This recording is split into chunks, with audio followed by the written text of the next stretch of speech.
8,000-ഓളം വാർഡുകളിൽ ബി.ജെ.പിക്ക് സ്ഥാനാർത്ഥികളില്ല. മുഴുവൻ വാർഡുകളിലും സ്ഥാനാർത്ഥികളെന്ന ലക്ഷ്യം കൈവരിക്കാനാകാതെ ബി.ജെ.പി. തദ്ദേശ തെരഞ്ഞെടുപ്പ് കഴിയുന്നതോടെ കേരളത്തിലെ നിർണായക രാഷ്ട്രീയ ശക്തിയായി മാറാനുള്ള ശ്രമത്തിലാണ് ബി.ജെ.പി. ഇതിന്റെ ഭാഗമായി ഇത്തവണ മുഴുവൻ വാർഡുകളിലും സ്ഥാനാർത്ഥികളെ നിർത്താൻ ബി.ജെ.പി. തീരുമാനിച്ചിരുന്നു. എന്നാൽ തദ്ദേശ തെരഞ്ഞെടുപ്പിൽ മുഴുവൻ വാർഡുകളിലും സ്ഥാനാർത്ഥികളെ നിർത്തുക എന്ന ലക്ഷ്യത്തിലേക്കെത്താൻ ബി.ജെ.പിക്ക് കഴിഞ്ഞില്ല. 4 ജില്ലകളിലെ 8,000-ഓളം വാർഡുകളിൽ ബി.ജെ.പിക്ക് സ്ഥാനാർത്ഥികളില്ല.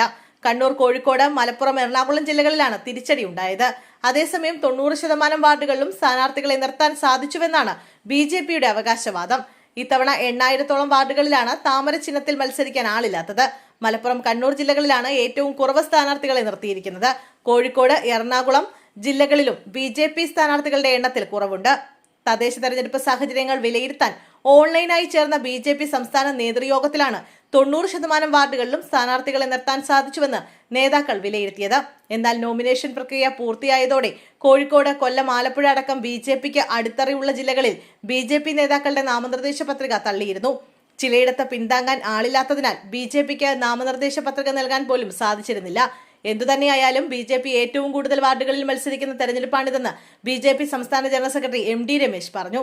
ബി.ജെ.പി. നേരിട്ടും ഘടകകക്ഷികളും സ്വതന്ത്രരുമടക്കം 98% വാർഡുകളിൽ മത്സരരംഗത്തുണ്ടെന്നാണ് രമേശ് അവകാശവാദം ഉന്നയിച്ചത്. മലപ്പുറം, കണ്ണൂർ, കാസർഗോഡ്, പാലക്കാട് അടക്കം ചിലയിടങ്ങളിൽ സ്ഥാനാർത്ഥികളെ നിർത്താൻ ബി.ജെ.പിക്ക് സാധിച്ചിട്ടില്ല.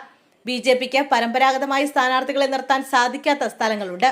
ചില മുസ്ലിം ഭൂരിപക്ഷ കമ്മ്യൂണിസ്റ്റ് സ്വാധീനമുള്ള വാർഡുകളിലും സ്ഥാനാർത്ഥികളെ നിർത്താൻ സാധിച്ചിട്ടില്ല. പിന്താങ്ങാൻ ആളുകളുള്ള സ്ഥലങ്ങളിൽ മാത്രമേ സ്ഥാനാർത്ഥികളെ നിർത്താൻ സാധിക്കൂ. തദ്ദേശ തെരഞ്ഞെടുപ്പുകളിൽ ഏറ്റവും കൂടുതൽ സ്ഥാനാർത്ഥികളെ നിർത്താൻ സാധിച്ചത് ഈ തെരഞ്ഞെടുപ്പിലാണെന്നും എം.ടി. രമേശ് വ്യക്തമാക്കി. വാർഡ് വിഭജനത്തിൽ ബി.ജെ.പി. സ്വാധീന മേഖലകൾ വെട്ടിമാറ്റിയുള്ള പുനഃക്രമീകരണം നടന്നുവെന്നും എം.ടി. രമേശ് ആരോപിച്ചു.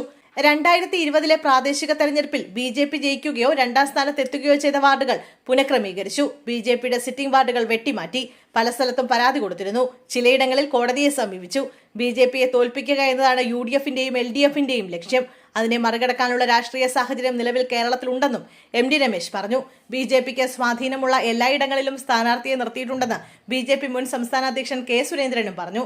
സംസ്ഥാനത്ത് ഏറ്റവും കൂടുതൽ സീറ്റുകളിൽ മത്സരിക്കുന്ന ഒറ്റക്കക്ഷി ബി.ജെ.പിയാണെന്നും കെ. സുരേന്ദ്രൻ പറഞ്ഞു.